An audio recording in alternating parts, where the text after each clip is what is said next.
1 p.m. Pakistan Standard Time. Assalamu alaikum. This is Radio Pakistan. The news read by Asma Hafiz. First, the headlines. The Prime Minister has called for united action to restore lands and secure climate-resilient future.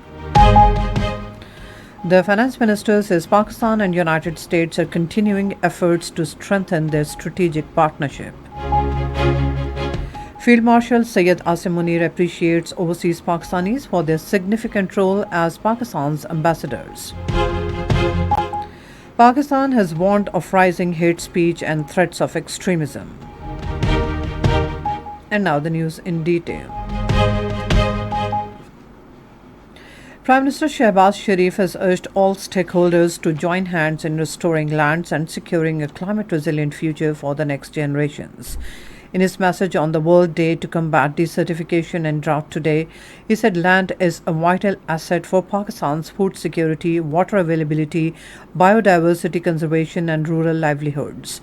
Shehbaz Sharif said India's unilateral action to hold the Indus Waters Treaty in abeyance is a matter of grave concern for Pakistan. He said Pakistan will defend its right to water as provided under the treaty while simultaneously accelerating efforts to enhance its domestic water storage capacity.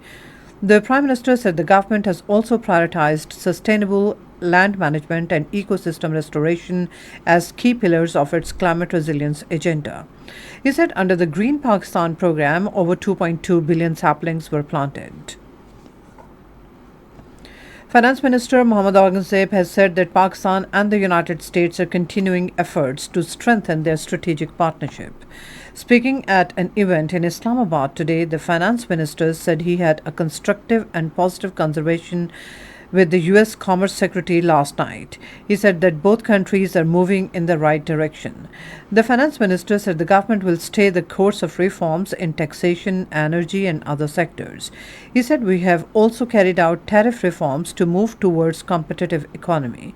As regards pension reforms, the Finance Minister said defined contribution pension scheme is a win-win for both the government and the employees.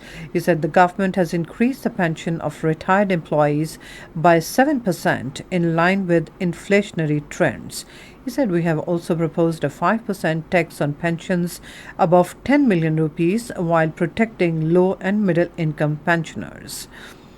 Earlier, in a virtual meeting between Finance Minister Mohammad Aurangzeb and U.S. Commerce Secretary Howard Lutnick, both sides agreed to enhance negotiations on reciprocal tariffs through constructive engagement, aiming to finalize the trade deal at the earliest. The discussions focused on meaningful engagement in trade, investment, and strengthening mutually beneficial economic ties. Both sides also agreed that further technical level discussions would take place in the coming days, following a mutually agreed roadmap. Field Marshal Syed Asim Munir, Chief of Army Staff, has expressed his deep appreciation for the vital and most significant role being played by overseas Pakistanis as ambassadors of Pakistan. He expressed these views in his interaction with the overseas Pakistani community in Washington during his official visit to the United States. The Chief of Army Staff received a warm welcome from the overseas Pakistanis who gathered in large numbers to meet with the Chief of Army Staff.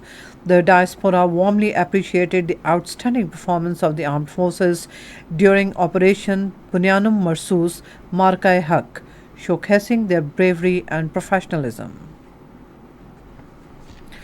Balochistan budget for the next financial year will be presented in the Provincial Assembly in Quetta today. Balochistan Finance Minister Mir Shoaib Nosherwani will present the budget.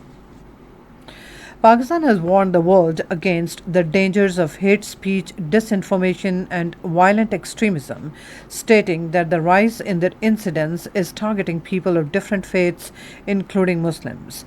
Making a national statement at a high-level event in New York, marking the International Day for Countering Hate, Pakistan's permanent representative to the UN, Ambassador Asim Iftikhar Ahmad, stated if unchecked, such hate-filled narratives have the potential to fracture societies, thus endangering peace and stability around the world.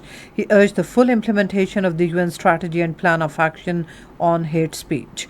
He said addressing hate in all forms and manifestations is key to global harmony. At least 56 Palestinians have been martyred in Israeli attacks across Gaza.